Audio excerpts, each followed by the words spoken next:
currently chairing the Public Policy and Legislation Committee for Florida Counseling Association. We have a booth in the hallway. Please come visit us. We have chocolate and mandarins and also information about our upcoming Day on the Hill, which we'll talk about a little bit later during the session. But we are recruiting. We would love for you to join us. And I'm going to let my colleagues here introduce themselves. Hi everybody, I'm Dr. Frank Goritz Fitzsimmons. I'm an assistant professor over at Florida Gulf Coast University. Glad to be a member of our Public Policy and Legislation Committee, as I feel like our work together has been really rewarding, and we're excited to share some tips and strategies about how to bring out that advocate within you. So, very excited to be here. Hi everyone, welcome. We're excited to hopefully help you all to see your advocate identity a bit more clearly and the ways that you can be here to make a difference in the world. That's what it's all about. So I am Dr. Kate Williams. I'm a counselor, supervisor, and a counselor educator and consultant. And I'm a legislative nerd. So hopefully we'll make some of you that as well. Thanks for being here. And hi everybody, my name is Teresa Gregerson. I'm a doctoral candidate at Adler University, and I'm here as part of my doctoral internship in advocacy and leadership. All the way from Illinois. All the way from Illinois. All right, so this is our agenda for the next hour or so. We're going to talk about why is advocacy important, do some legislative nerdiness, and talk about how bills get passed and different things. We're going to share with you our tips and strategies for successfully engaging elected officials and doing legislative advocacy, and then we're going to share with you what we've been doing in the Public Policy and Legislation Committee, and hopefully recruit you and tell you about all the exciting things we have upcoming through the legislative session, which begins in March and ends, I think, May 2nd or 3rd. So our Day on the Hill is going to be probably March, maybe April, but sometime in there, and the date is still to be determined. But we would love to, again, recruit you, and we will definitely be sending out notifications as well to the FCA, to all FCA members.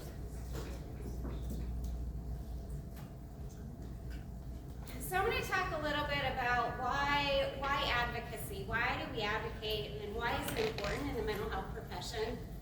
For every person who's in this room, for every 100 people, there's probably 100 different reasons of why we're interested in this. What's the meaning to us? Why do we want to contribute in this way in society? Gail Gardner was instrumental in implementing a bill around rape kits, ensuring that rape kits are tested timely and tracked in the state of Florida. And what she says is, I'm determined that before I leave this earth, I'm going to do my part to help people know their rights as victims. I'm getting my own justice and helping people get their own justice too. And so I'm going to share with you a little bit, an inspirational quote and passage from Dr. Jean Dockery. In case you don't know Dr. Jean Dockery, Dr. Dockery is a major inspiration to so many queer and trans counselors, as well as fellow counselor educators. They're an assistant professor up in the Northwest. And of course they couldn't be here, but they wanted to share these words of wisdom with you, which I'm going to read aloud. A counselor neglecting their role as an advocate is a dereliction of ethical duty. We cannot support our clients or our communities properly if the entirety of our work only occurs during sessions.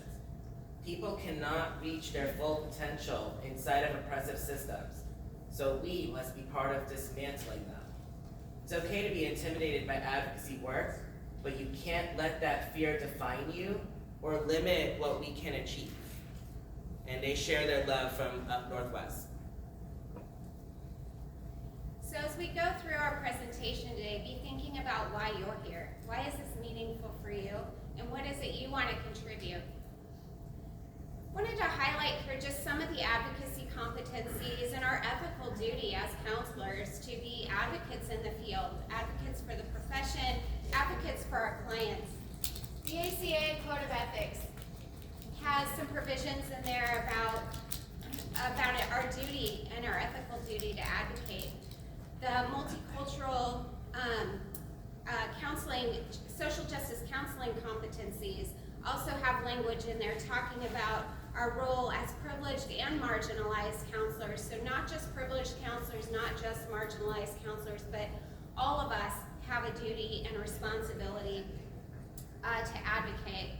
And then the K-CREP professional counseling orientation and ethical practice section, even in the 2020, this came from the 2024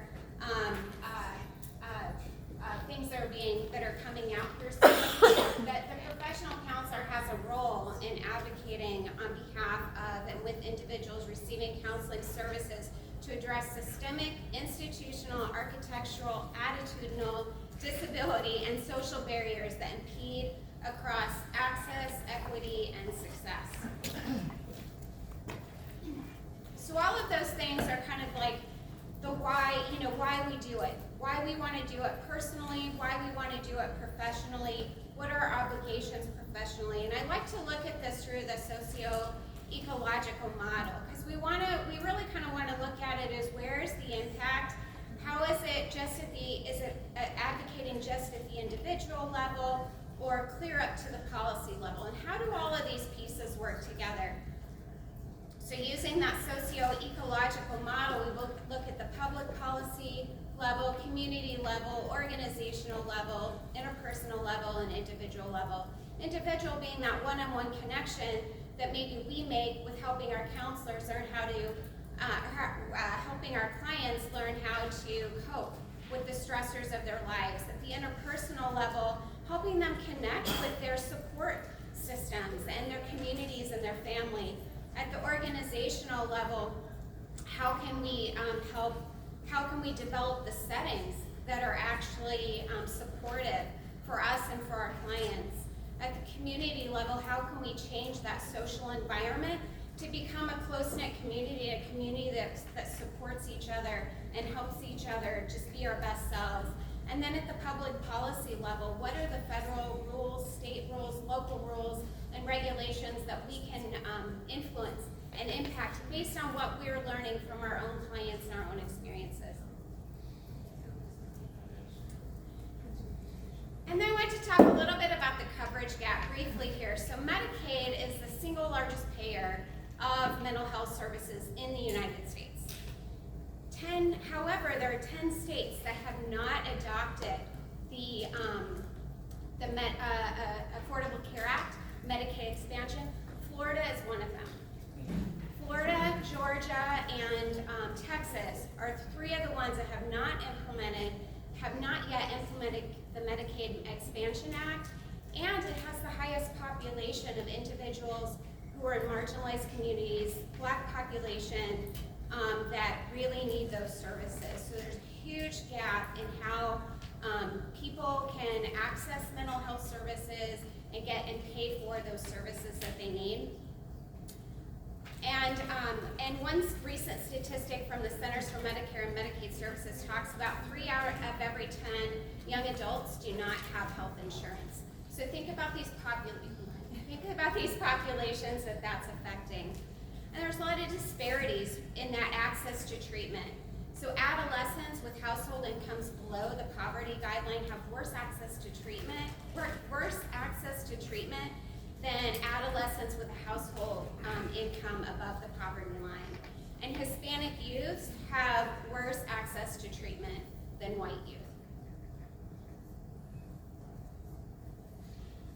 So we're hoping some of what Teresa has shared that you see yourselves already doing this, certainly on the individual level. At any point in time that you reflect or mirror a strength to a client, you are being an advocate. Like, that is how simple it is. That's where we start, and we do this all the time. Today, we're also gonna leap into what is it like to do it on the policy level. So I'm gonna share with you about a 5-minute video that comes from Florida League of Cities about the legislative process, because I think it can be really intimidating, and it's basically civics all over again. If you grew up in Florida, you took a civics class, so this is kind of going back to that and why it matters to us now and in the roles that we're in, both professionally and personally.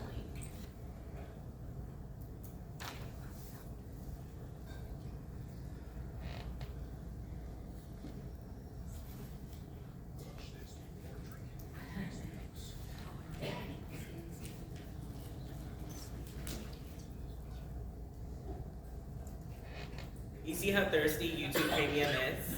What they do? You saw that?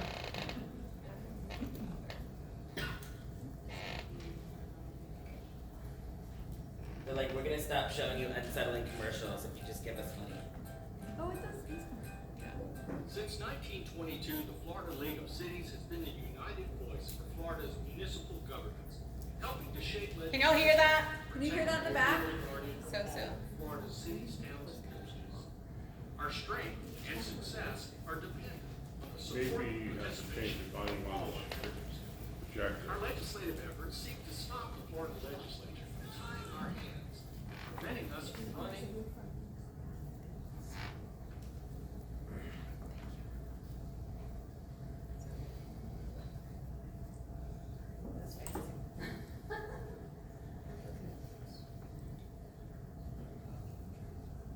What do you need,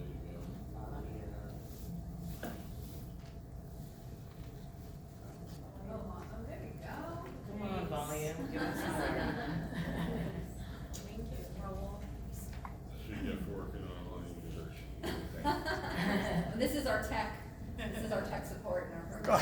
Yeah. Thank you. Well, just a little bit, probably. Alright, let's see how it A works. united voice for Florida's municipal governments, helping to shape legislation to protect home rule authority for all of Florida's cities, towns, and villages.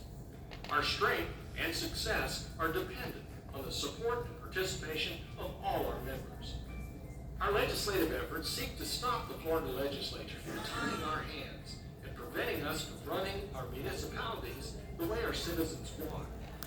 Involved members make the difference between our success and failure, so it's vital that you understand the basics of how Florida's legislative process works. It begins with an idea. That idea can come from you, a legislator, or a group of individuals representing a specific concern or special interest. So the first step is to find a legislator to sponsor a bill addressing that idea or concern. Once they sponsor the bill, it must be drafted and filed, then it must be read 3 times, voted on favorably in each chamber, and then sent to the governor for final approval. Let's take a look at the process. The first reading happens when the bill is published and read by the House Speaker or Senate President. The Speaker or President then refers or sends the bill to committees. Now, a bill must be considered by at least 1 committee per chamber, but will often be referred to 3 or 4 committees and subcommittees. Many bills get referred to a committee, but they're never discussed or even heard. To make sure a bill gets heard, the first objective is to get the bill placed on the committee agenda by the committee chair. Now, once a bill is on the agenda and heard by the committee, it's either considered favorable, unfavorable, or it's temporarily postponed. A favorable bill can pass as is or with amendments. An unfavorable bill is defined by a tie or defeating vote. Now, if the bill is favorable, it travels to its next committee of reference. Once the bill has been found favorable by all the committees of reference, it goes back to the full chamber's calendar to await its second reading. Before a bill's second reading, it must be placed on special order so that legislators can debate the bill, offer amendments to it, and then vote on those amendments. So once the legislators are done debating, they'll vote on just the new amendments to our bill. If the amendments are adopted, the bill then becomes engrossed. Then the bill is placed on the calendar for its third reading so it can be debated one last time. Now the bill is voted on. If the bill is found favorable, it goes to the other chamber in messages to be considered. And then the process begins again with the first reading by the corresponding chamber leader. Once the bill passes through committees in the other chamber, legislators debate the bill, offer any amendments during the second reading, and then the second chamber votes on the bill during the third reading. Now, if it's found favorable with no amendments, the bill becomes enrolled, meaning it has passed through both chambers and is now ready to be sent to the governor's office for approval or veto.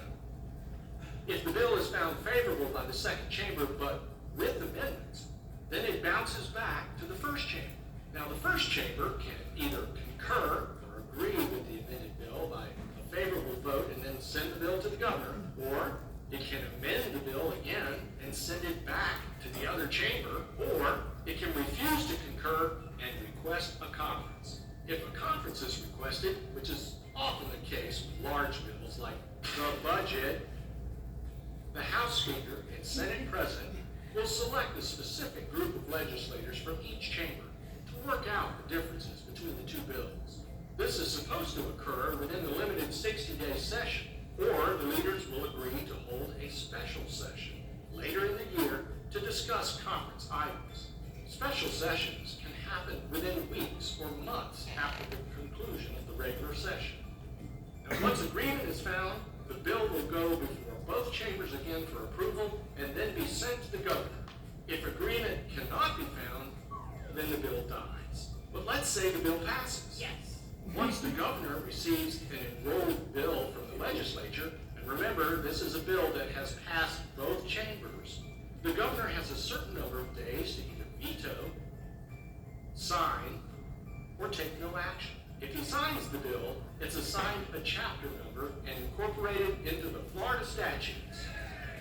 If he doesn't sign, but he also doesn't veto, the bill is still incorporated into Florida law.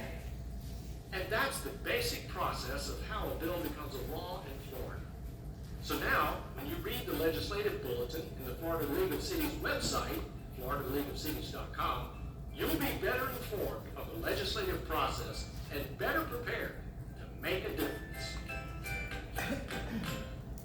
So like I said, a civics lesson. No expectation that you'll actually remember all of those details, but we will definitely have that linked online so you can watch it again and be able to kind of trace the process. We are going to also kind of take you through what does that really look like and how have we been a part of that.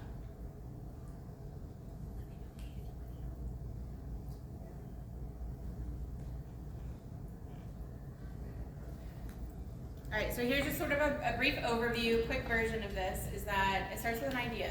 So any one of us can start with an idea, and what helps is if you start having a conversation about that idea and talk to other people, even more so if you talk to people who already have some power, like your legislators, or like organizations like the Florida Counseling Association. And sometimes we don't want bills to pass, so also keep that in mind that sometimes it's a legislation that we are opposed to, that don't align with our values, our ethics as a profession as well.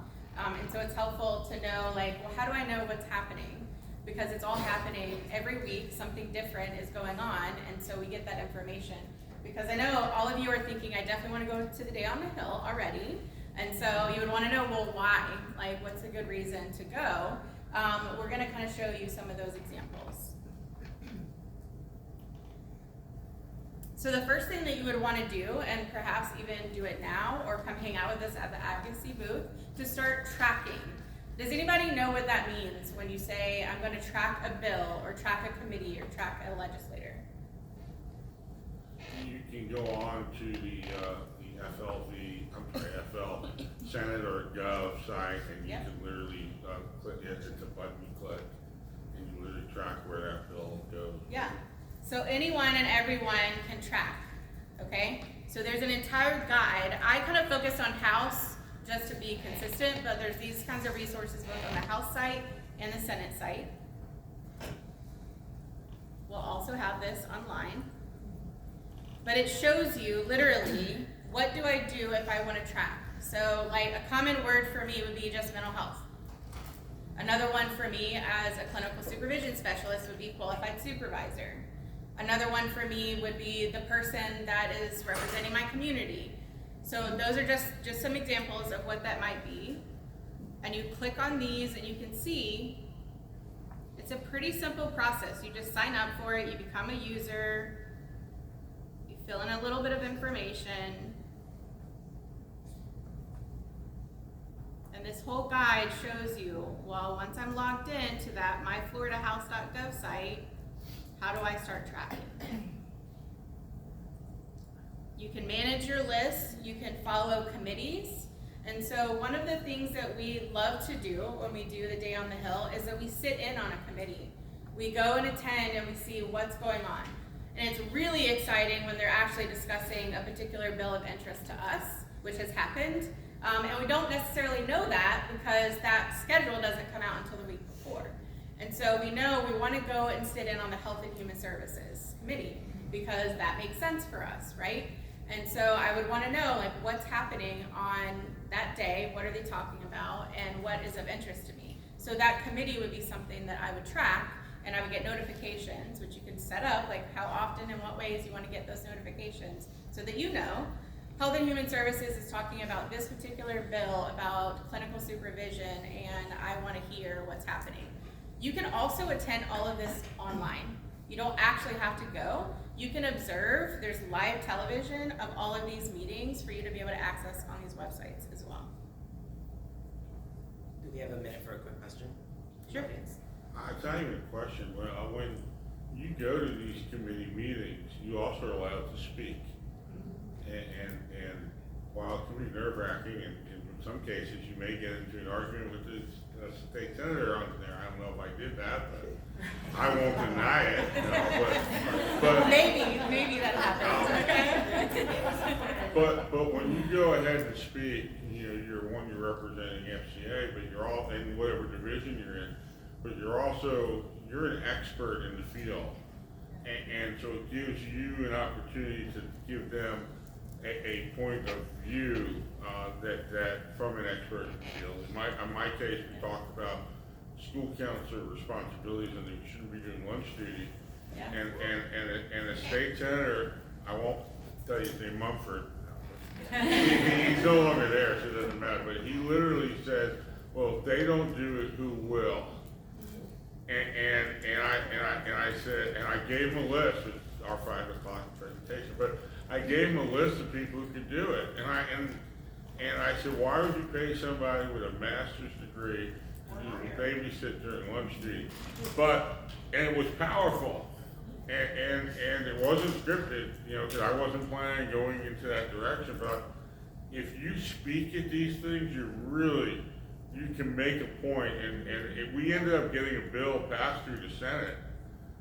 It did not go through the House. It got killed by a certain governor that really will remain nameless. But we got through the Senate, and part of it was because we went and spoke, and the committees were like, oh wow, maybe that makes sense. Thanks for sharing that. And we're going to provide some examples of some of the things that we've been doing as well that speak to your efforts as well as just showing an additional example of what that might look like. So finger snaps, thanks for sharing this. Yeah, and please join us for our Day on the Hill March. Yes. I'll be there. So actually some of what you were just sharing, what's your name? Bob. Bob, some of what you were just sharing is really important, and that is about that it has to go through the House and the Senate.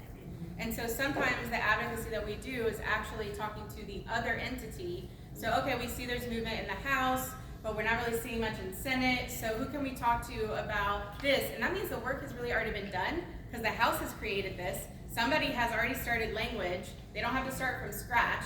We're asking less if we're just trying to get a similar bill, or maybe we know, okay, there's some similar bills, which this comes up in your tracking, similar bills, identical bills, it will tell you these types of things. You can then start looking at that, and you can target some of the things that you want to focus on. So part of the power of committees is that a lot is happening in these committees over the course of the 60 days. They're meeting regularly, there are things being reviewed. You heard it's got to have 3 readings or multiple times for amendments to be made and then edits to be made. This is going on throughout the process. And so I feel like it's something we don't talk as much about are the committee pieces. Because we think, okay, I'm going to go and I'm going to talk to my senator and this is what we're going to talk about and these are our agenda items. That's extremely important. Also, it's important to be engaged in learning about the committee process because that's where a lot of the movement actually happens. These are some of the committees that we commonly track, just as FCA, other types of mental health organizations that we also work closely with, often track these particular ones because they make a difference to us. So mentioning school counseling, oftentimes that's in the education side.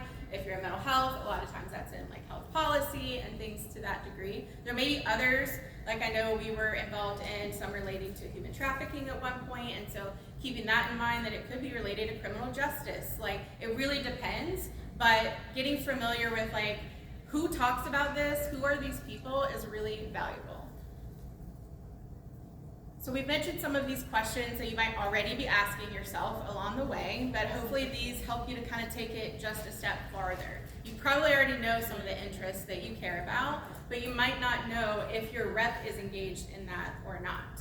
Or you might not know that actually there's a rep within driving distance that you could also speak to. You might not know that they're having a meeting in a week that you could watch online. And so just getting more familiar with this whole process gives you more access to be a part of that process. So here's an example. I just found something from last year that I could show y'all that related to basically making some amendments to the Baker Act and Marchman Act. Something that's relevant really to all of us.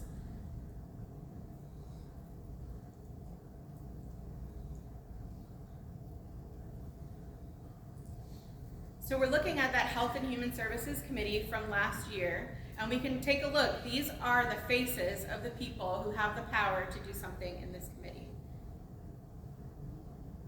Hey, can you step over because your shoulder is. There we go. Yeah. Thank you. I appreciate that. I think I'm really supposed to be over on the other side.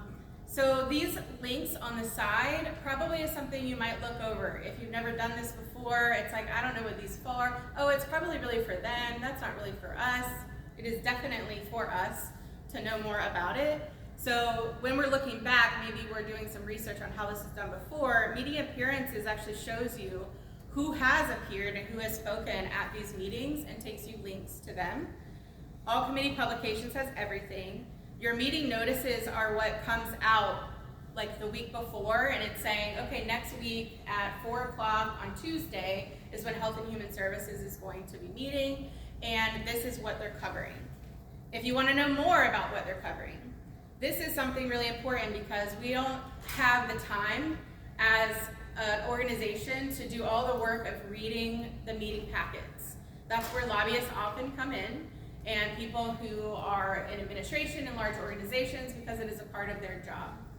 And so it's really helpful for us to just know where it is, but again, it's sometimes 500 pages, and so know that you can just search within that document. Teresa was talking about like using AI to be able to get a summary of those documents. So I want you to just know how to actually learn more and get more information. So this is an example. One of the things that helps is to know how much money is this going to cost? That's a big question. How much is this going to cost? There's a financial analysis of bills that are done and put out with the packet. So see, this is 944 pages, but no expectation for you to actually read 944 pages. But think about that, that's what these staffers are doing for these representatives, right?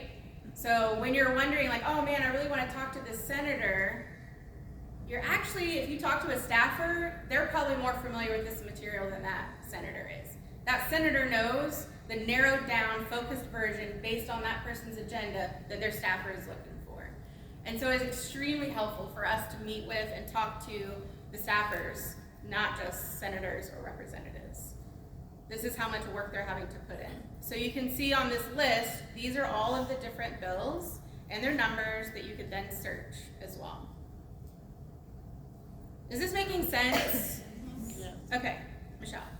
I wanted to share, I was a staffer in the House of Representatives, and so when my individual came to look for answers, before he went to his committee, he would ask me, what do I need to know on this bill? What are the important parts? And what is your thoughts on it? So keep in mind your staffers are your biggest help in that office. And if you treat them wrong, they will say, don't even approve this one, move on. And they won't pass it on to the person who needs to vote. And so my most recent bill that we did have go through in St. Petersburg, we are like listed on page 500, but that's a bill that we did get submitted and did get sent through that was approved by St. Petersburg, Clearwater area. So. Yeah, thanks for sharing that. Absolutely. And just to add, when we went through our school counseling bill, Dr. Hines and I, we ended up meeting with, so we had Chev Jones who sponsored it, great guy, and we met with Gruters, who was the president of the Senate. We didn't meet with him, we actually did meet with him, but he said, I want you to meet with my staff. And we met with the staff, and the guy literally said, well, we're gonna kill it because we don't like this language. And I said, well, we'll take it out then. He said, oh, you don't mind? No, we want it passed. And he literally handed it to Gruters, and it got passed through the Senate. So what you're saying is 1,000% true. And that's very true. So like if you take a look at legislation that's been happening in Florida and you take a look at what it's trying to say, because there's so many different, it's really hard to read is what I'm trying to get at, right? But what's kind of interesting is you'll notice some passages and sentences with crossed out lines and amendments. And I think that's what you guys are talking about, where you're seeing a lot of the modifications live right there in that document.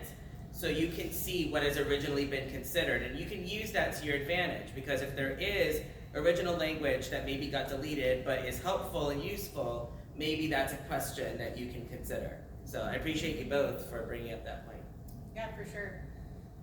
Those little things can make a huge difference. It can go the other way as well, where sometimes there's an edit made because there's often a special interest group that is trying to get their needs met in conjunction with another bill. And so that's really important too, to be kind of having that tracking going so that you're seeing, oh, like it looks like they just merged this bill and this bill together and have this new edited version. It's like, okay, does this still fit with what we're advocating for or against? And how do we let them know, right? How do we let them know?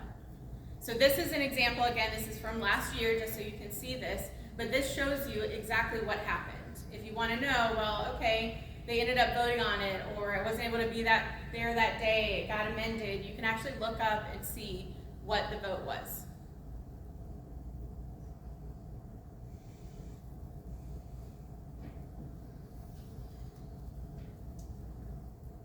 So we've already talked about this a little bit, but I just want to highlight some of the reasons that bills don't get passed. And some of them, one of them, I think the one thing I want to name is that they can't know everything about everything. Legislators cannot know everything about everything. And so they do rely on people like us, people who are the experts, to give them the information that they need to be able to evaluate the bill and to determine if it's something that they want to support or that they want to pass. There's a lot of competing priorities that are happening. There's a lot of political pressure that's happening. Everything is, kind of 50% Republican, 50% Democrat, and sometimes there's a lot of fights that are happening just along those partisan lines. Another big thing is that they don't really have a lot of access to the peer-reviewed research. So there's a real gap there, because a lot of the research that's done, while it's useful, it's important, it's giving them all the information, a lot of information that they can need to make strong, good decisions, well-informed decisions. A lot of that research still lives behind a paywall. And so they don't have access to that information. So the more that we can share and the more that we can collaborate with them and give them that information, sometimes around mental health especially, there's still a lot of stigma and a lot of their own worldviews that are coming into play. So the more that we can think about where are they coming from, what is it that I can do to communicate with them better and help them understand my point of view, but going into it of understanding their point of view, what is their worldview, and to be able to have a meeting of the minds in that way versus always being, oppositional, can work together and be more collaborative of that. And another big piece is that's just the volume of bills that are coming through. I'm sure a lot of you, there's thousands of bills that are going through that people want to get passed, that are important to everyone for their own reason, their particular reason. And so they can't actually manage that many bills. And so they really have to focus on the ones that they know are going to get passed. And so they're not going to support a bill that they don't think they're going to be able to get the support of their colleagues to pass. Just in the House, they're only allowed to sponsor 7 bills.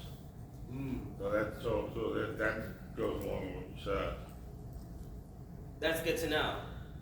I want to get into a little bit about, we talked about the ecological model a little bit, so we noticed a little bit the different levels that social justice change can happen at, legislative, individual, community, And we also talked about ways to track legislation and to be able to start asking questions. But many of us are also still trying to figure out who we are in this process. Being an advocate or identifying as such can be really scary and intimidating for many reasons. One of them being that we might compare ourselves to some of the greatest advocates of our time and say, I can never measure up. But what if I told you that all of you have an advocate identity inside you? Regardless of whether you're an introvert or an extrovert, there's room for advocacy among all of you, just in the natural ways you approach life. And so I wanted to introduce to you, this is something by Deepa Iyer, and it's absolutely beautiful. It's a social justice ecosystem framework she came up with, but it's especially relevant for counselors. And I don't know if she intended to do that, but all of the counselors went, you know what, I like that. Let's be friends, right?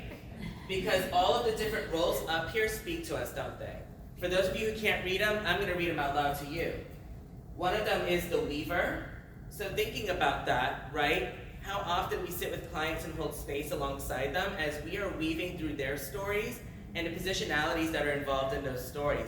That's still advocacy, because those clients may not have been heard before, but you were willing to interact with their stories, which can inspire your clients to interact with everybody else around them to get social justice change to happen. We also think about the guide. We are guides for so many people, and we have to remember that. So maybe we're not direct and hands-on, but maybe we can inspire others around us to do that work when our spirits are low, when we're feeling hopeless, when we're feeling frightened. And this also speaks to many of your clients who are trying to make sense of what's happening in the world right now. You have the opportunity to be a story weaver, a guide, but also a storyteller. So remember how earlier we were talking about how you and your expertise are important to bring to the table when you're talking to a legislator. Being a storyteller is one of those ways that you can advocate, because that's where we go, let me tell you about a case study. And this is something that happens to real people. Legislators, people who need to hear these stories, they can become changed by those stories by hearing them. But they won't know unless those stories are told. You can also work alongside your clients to get those stories told. How many of you have heard of photo voice before? Okay, so a couple of you have. So with that being said, what would it look like to create an artistic mural of photographs that really speak to their lived experience and put it somewhere in public? That follows in the footsteps of some of our greatest advocates who actually graffitied throughout the United States to support advocacy. When they were met with violence simply because they were doing graffiti, we knew we were doing something right. Right? Photo voice is one of those ways that we can step forward to the plate and hold space alongside our clients as they express their voice through photo. We're also healers for generational trauma. But have you guys ever heard of this phenomenon that happens that when you heal your clients, or hold a healing space alongside your clients rather, you also feel healed by that? That's key. Find that reward in your work, because that is going to be important in holding space. Don't forget too that it's important to have people hold space for you. We are often the frontline responders, which is another one up here, of handling mental health crisis when it comes to our clients. But we also deserve that same safe and healing space. But all of these really speak to what counselors do, don't they? That is still advocacy. And it's the passions that you have for your clients that can inspire you to take those stories to your legislators, to take those stories to the streets, right? There's no wrong way to advocate. There's others up here like disruptors, and I don't know any of those. That's fine. But disruption does help. In fact, and this was something we were going to mention later, because Sage Florida was disruptive last year and worked with Equality Florida, going to the Capitol, we were able to block 20 of those bills that were going to harm our queer communities, including a bill that was going to take away our ability to even say gay at work. Okay? Another bill that was going to refuse us the opportunity to hang any flags around our own offices. So when you think about that, disruptors are so important. These are the people who are willing to break free and speak out loud and say, who gives a shit to political correctness? I'm going to step out of my comfort zone and use my bravery in the same way that our ancestors did. Because let's be real, many of our social justice advocates in the past were not polite. And they got shit done. And that was the bottom line. Can I just add something to that? Please. So I was so inspired by this because Equality Florida, Stage Florida went to the Capitol, and there was so much fear around, I think it was HB 1639, what we were calling the trans erasure bill, which Yes. would have revoked rights for so many people in our state, Yes. to change their gender marker on their driver's license. There were other implications. And the fear was because there was this Republican supermajority that if the bill went through the process that Kate outlined, it would have passed.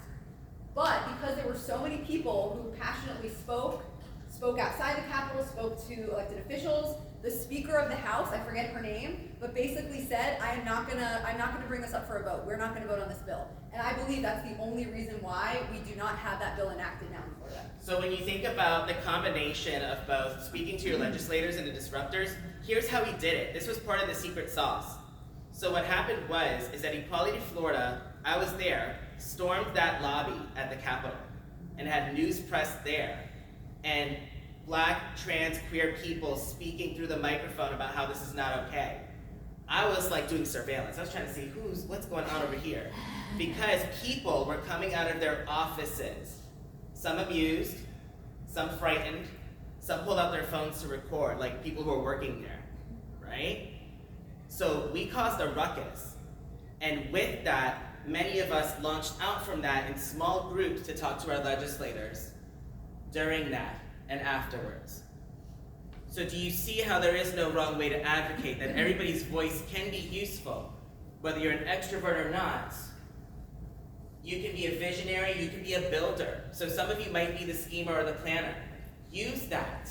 If you know you're a Virgo and you own it, use it. Okay? Use those organizational skills to organize groups of people, to organize plans, because we need you in that work. So I just wanted to point out this model to remind each and every single one of you that you have what it takes to be an advocate. And I'm gonna follow that up with some advocacy tips from me personally in my advocacy work. Advocate with your heart and use that empathy to connect with others who are impacted by social justice issues. Think about, if this was to happen to me, how would I feel? And let that guide you in making the best choice alongside those people. Not for them. You notice I didn't say for them, right? I said alongside them. Do not let discouragement end your work. Where we may not succeed, we can learn from and try a new way, and that speaks to this election as well. So remember that. This is a setback, but all of you out here are the future. We are the future up here. So I want you guys to remember that there's still an unwritten chapter coming through this. Even the smallest changes make waves. Do not discredit any waves that you make. So please, think back to any time where you made an impact on a client's life, where you spoke up to a family member during Turkey Day, right? Right? We all know what that was like. You know that, right? Give yourself credit for that, because that rocked a boat somewhere, those small little waves, okay? There's power in voice, even if we're still trying to learn how to use it. Some of us might be fearful in using it. Some of us are not fearful in using it, right? So no matter what type of flavor your voice has, work with it. Let it empower you. Dream big. Do not let anything or anyone make your dreams smaller. There are many people who are going to say, these goals are unrealistic, and we have to reframe that with, these are unrealistic right now. Because if you just leave it off at this is not realistic, that kills a lot of people's dreams. So do not let anybody do that to you. I want you to channel my gayness inside each and every single one of you to turn to that person and go, not yet. Right? Can I have you guys say it with us? Not yet? Not yet. Thank you. Okay. There's also power in numbers, so continue to link your voice with the voices of others. And there are diverse ways in having your voice heard, so be creative, okay? We're gonna end my part a little bit with relational advocacy. So I was interviewed by SACES about relational advocacy, and I didn't realize I was doing that. They were like, we really love your relational advocacy approach, and I was like, what? They were like, relational advocacy. I said, who is that? Right? I didn't say it out loud though, because I was trying to maintain appearances, right?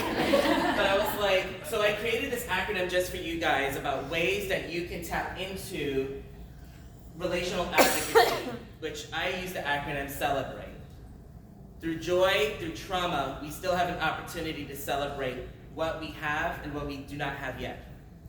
So C stands for connect with other stories. E stands for empathize with other perspectives. So think about who is other in these conversations and social justice issues. Empathize with them. Listen to all points of view. You can learn something from all points of view, even if it helps you educate somebody else.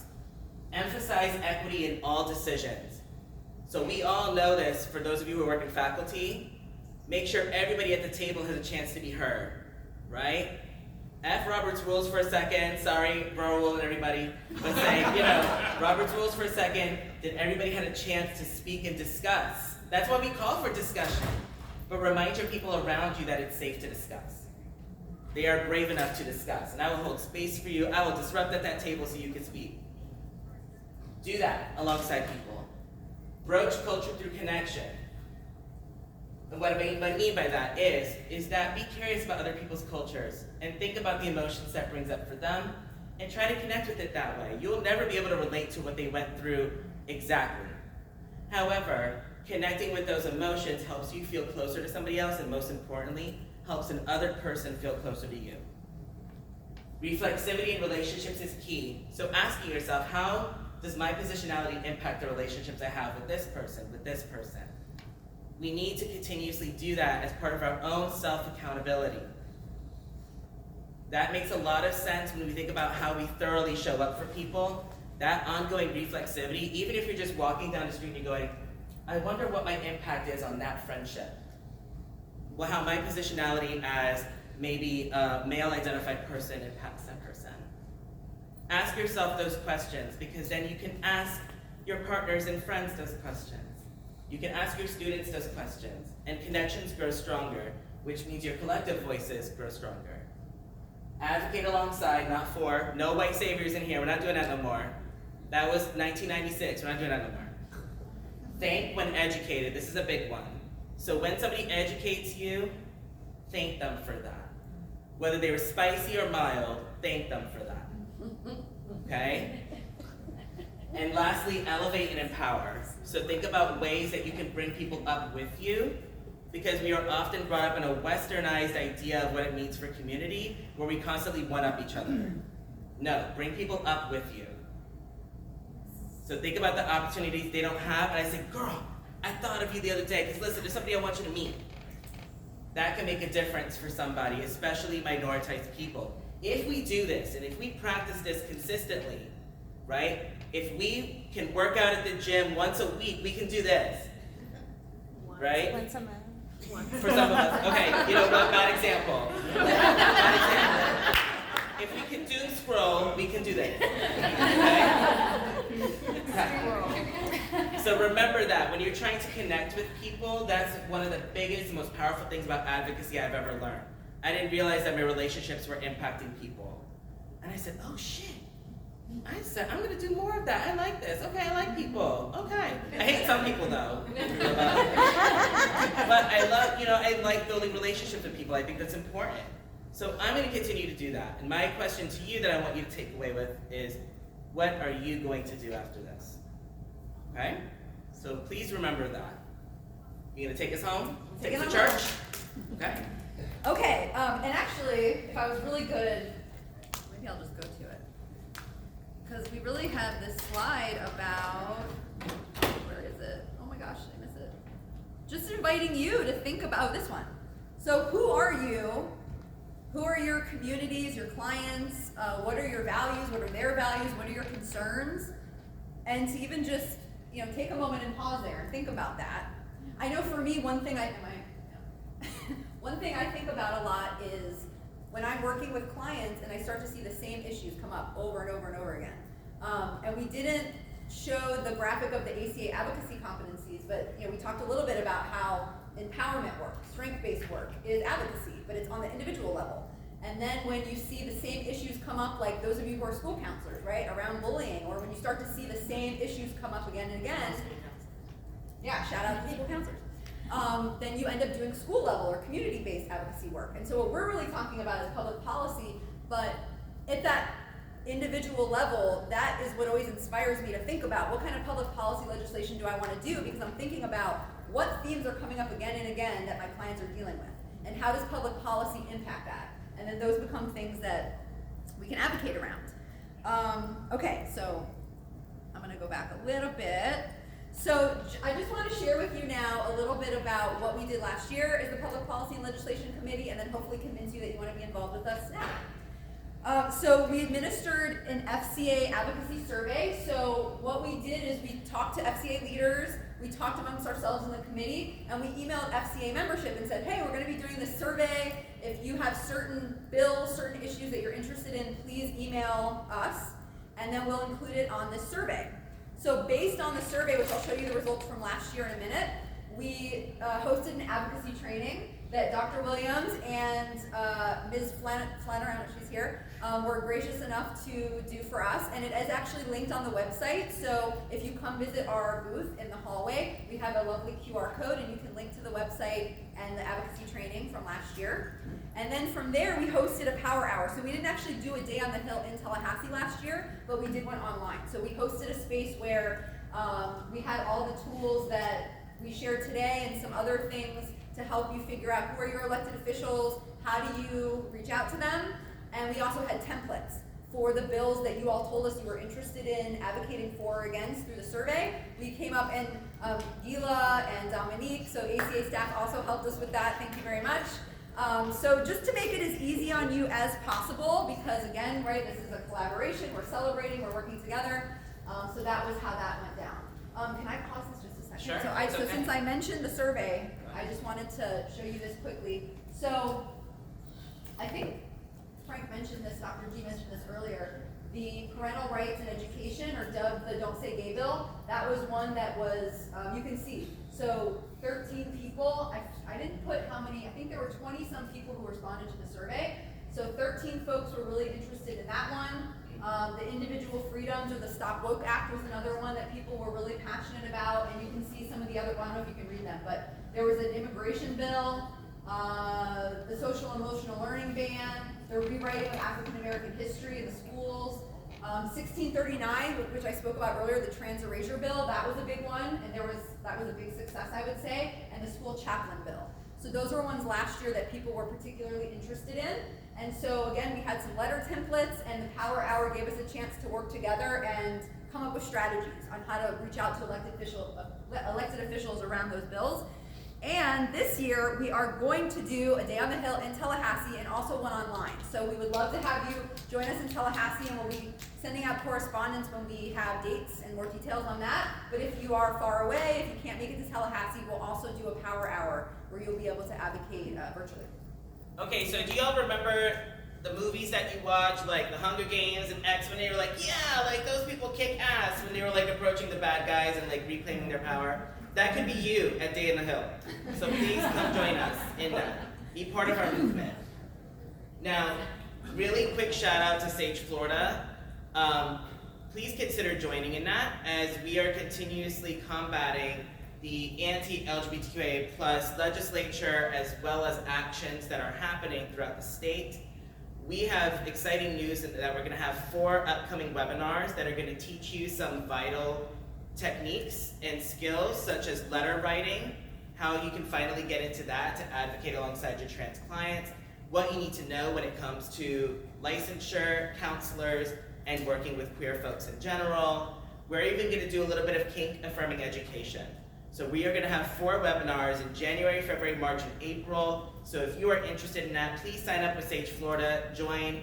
We will be happy to assist you with further steps. And it's a lower cost for FCA members. So consider that, okay? And let us know what your interests are, as all of our divisions are about community building. That also goes for like our new chapters that are going to be coming into the fold, our new divisions, like Counselors for Florida Social Justice, and The Sunshine State School Counseling Association. do you guys hear that? Sunshine State Counseling Association. Ska. Okay? So that will be coming soon. So continue checking out with the FCA website and consider that. Consider membership in these awesome divisions, including the ones that you may not already know about, like FOCAC, right? FAMFC. So take a look at your divisions after today. That's something I encourage you all to do. Get involved. Yeah. So and this information is at the booth. So, and there's again chocolate mandarins. Check us out, and we have a schedule, and this information is there. So again, we don't have definite dates yet. This is our general timeline. The survey will go out in January. Another updated live advocacy training, including the bills again that you all tell us through the survey that you're passionate about. We'll host that January or February. February we'll do the virtual, Day on the Hill, the Power Hour, and then our Day on the Hill will be sometime in March, maybe April, but probably March. So that is our presentation. Any questions, comments? I think we have like 2 minutes maybe. Did we end on time? Yeah. Oh, snap. 1 minute. Please. So I see 1, 2, 3. Right up here. What's the difference between amendments that go to the legislators and amendments we need to vote on in elections? Well, Oh, are you going to answer that? I think usually when we talk about amendments that are voted on, those are constitutional amendments. Yeah. Right. So constitutional amendments set the framework and can't be changed by the legislature.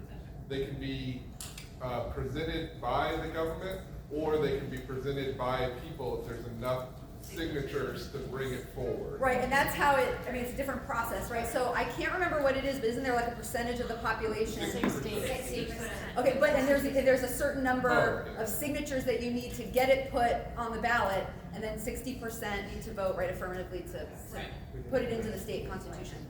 Whereas an amendment to a bill is a change in the wording of a bill, like adding another sentence or subtracting a sentence.